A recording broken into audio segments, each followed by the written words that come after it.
वजीर x app को आप ओपन कीजिएगा। ओपन करने के बाद कुछ ऐसा आपको दिख जाएगा। ऊपर जो बैनर है यहाँ पे लिखा है कि रीबैलेंसिंग कंप्लीटेड। यहाँ पे यानी वजीर एक्स पे जो भी आपका रीबैलेंसिंग है वो कंप्लीट हो चुका है। यहाँ पे लिखा है कि क्लिक हियर, इस पर टच कीजिएगा। टच करने के बाद ठीक यहाँ से जो भी आपका रीबैलेंस्ड पोर्टफोलियो है वो आपका यहाँ पर धीरे धीरे ओपन हो जाएगा इस प्रकार से। ठीक है, जो आपका रीबैलेंस्ड NLAP है यानी जो रीबैलेंस्ड आपकी ये अमाउंट है वो यहाँ पे दिख जाएगी, रुपीस में दिख रही है। ठीक है, आपका आपके पोर्टफोलियो के अनुसार यह अलग हो सकता है। फिर है कि इफेक्टिव USD रिकवरी परसेंटेज, यानी जो भी आपका रिकवरी परसेंटेज है आपको कितना मिलेगा वो 85.23% है, यानी 85.23% आपको मिलेगा। यहाँ पे यह रुपीस में है। डॉलर में देखना चाहते हैं तो यहाँ पे रुपीस के लेफ्ट साइड में यहाँ पर डॉलर का साइन बना है, इस पर टच करके आप डॉलर में देख सकते हैं कि डॉलर में जो मेरा वैल्यू है वो 232.69 है।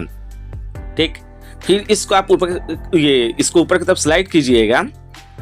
स्लाइड करने के बाद यहाँ पे यह नीचे यह लिखा हुआ है कि अगर जो यह स्कीम है सिंगापुर कोर्ट में पास हो जाती है, जैसा कि आप जानते हैं कि जो यह हैक के बाद से वजीर एक्स का जो केस है वो सिंगापुर कोर्ट में वो चल रहा है। अगर यह पास हो जाता है तो 10 बिजनेस डे में आप इसे विथड्रॉ कर सकते हैं, या 10 बिजनेस डे में विथड्रॉ के लिए जो यह आपका अमाउंट है वो अवेलेबल हो जाएगा।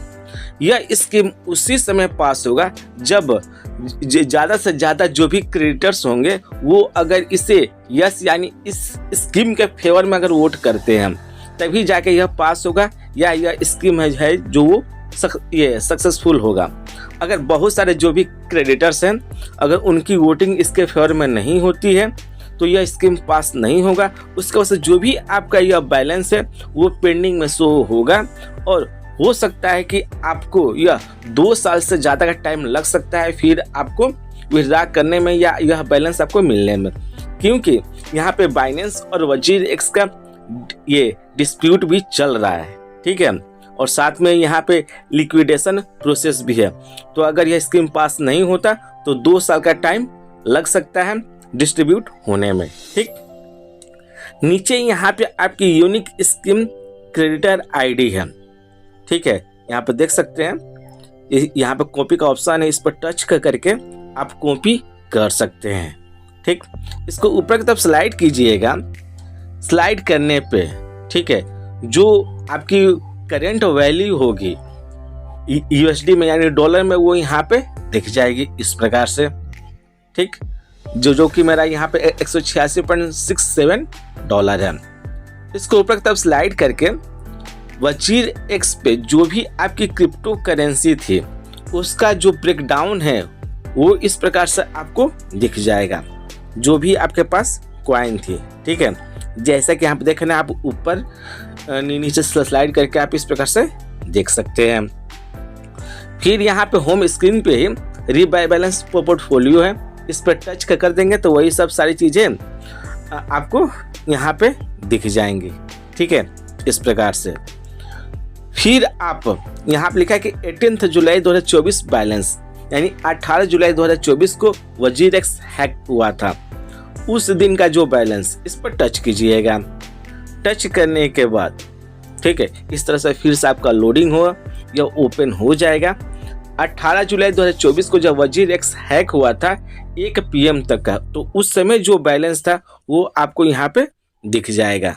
ठीक है, जो भी यहाँ पे डिपॉजिट हुए हैं 18 जुलाई 2024 के बाद से, ठीक है, वो इसमें इंक्लूड नहीं किए जाएंगे।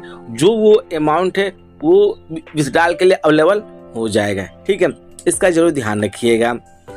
फिर यहाँ पे जो भी आपकी यूनिक स्कीम क्रेडिटर आईडी है फिर से दिख जाएगी, जो आपका पोर्टफोलियो में था और जो यहाँ पे है दोनों सेम है। इसके ऊपर तब स्लाइड कीजिएगा, यानी 18 जुलाई 2024 को जो मेरा बैलेंस था वो 273.02 डॉलर था यहाँ पे इस प्रकार से। ठीक है, फिर इसको ऊपर की तरफ स्लाइड करके जो भी 18 जुलाई 2024 तक का जो भी आपका बैलेंस था उसका ब्रेकडाउन आप इस प्रकार से देख सकते हैं। ठीक है, देख लीजिए यहाँ पे आप भी ऊपर नीचे स्लाइड करके आप देख सकते हैं। फिर बैक आते हैं, यहाँ पे कि प्रीलिमिनरी क्रेडिटर्स लिस्ट, इस पर टच कीजिएगा। यह जो भी यहाँ पे क्रेडिटर्स हैं उनकी लिस्ट है, यानी प्रारंभिक लिस्ट है। यह भी इस प्रकार से धीरे धीरे ओपन होगा। जो टोटल नंबर ऑफ क्रेडिटर्स हैं वो 4.3 मिलियन है। यहाँ पे लिखा है कि फाइंड माई बैलेंस, इस पर टच कीजिएगा। टच करने के बाद यहाँ से जो भी आपका बैलेंस है, जो कि क्लेम करने वाला बैलेंस है, वो आपको दिख जाएगा। यहाँ पे सीरियल नंबर है, फिर यहाँ पे यूनिक स्कीम क्रेडिटर आईडी है, ठीक है। इसको लेफ्ट की तरफ स्लाइड कीजिएगा। यहाँ पे आपको बैलेंस आपका दिख जाएगा जो 18 जुलाई 2024 को था। नेचर ऑफ क्लेम्स, जो भी आपके क्लेम करने का जो नेचर है वो अनसिक्योर्ड कस्टमर अकाउंट बैलेंस यह शो कर देगा। फिर एक कंट्री ऑफ रेसिडेंस, आप किस कंट्री से हैं वो शो कर देगा। हम इंडिया से हैं, सो यहाँ पे इंडिया शो कर रहा है। फिर यहाँ से बैक आने पे, ठीक है, अगर फिर जो ये क्रेडिटर लिस्ट वाला ऑप्शन ओपन करते हैं तो जो भी आपकी यूनिक स्कीम क्रेडिटर आईडी है उससे भी आप यहाँ पर अपना बैलेंस सर्च कर सकते हैं।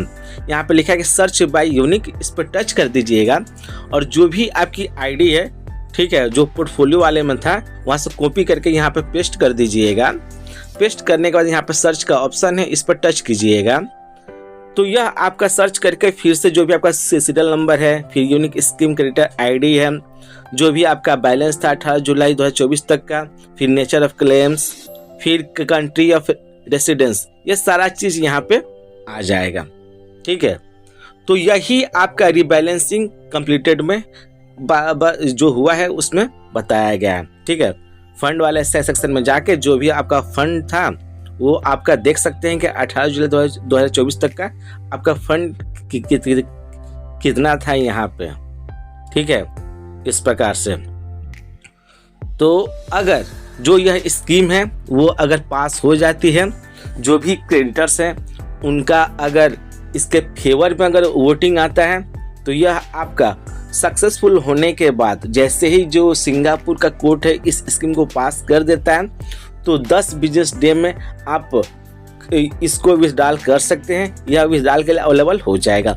अगर स्कीम पास नहीं होता तो यह जो ये सिंगापुर का कोर्ट है वहाँ पे यह अनसक्सेसफुल हो जाएगा, वहाँ से पास नहीं होगा।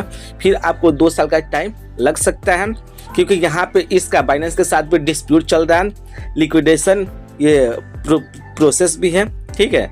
साथ में एक और चीज़, जिन भी लोगों ने 18 जुलाई के बाद से डिपॉजिट किया है उनका जो भी फुल अमाउंट है वो विथड्रॉल के लिए अवेलेबल हो जाएगा जैसे ही यह स्कीम पास हो जाता है।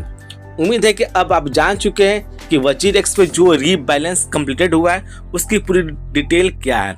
फिर भी कोई डाउट हो, कोई सजेशन हो या किसी अदर टॉपिक पर आपको वीडियो चाहिए तो वीडियो का कमेंट में कमेंट कर सकते हैं। वीडियो जानकारी पसंद है तो वीडियो को लाइक कर दीजिएगा, वीडियो को शेयर और मेरे चैनल को सब्सक्राइब करके नोटिफिकेशन में जो प्रेस कर दीजिएगा। तब तक मिलते हैं हम लोग अगले वीडियो में। Thank you. जय हिंद, जय भारत।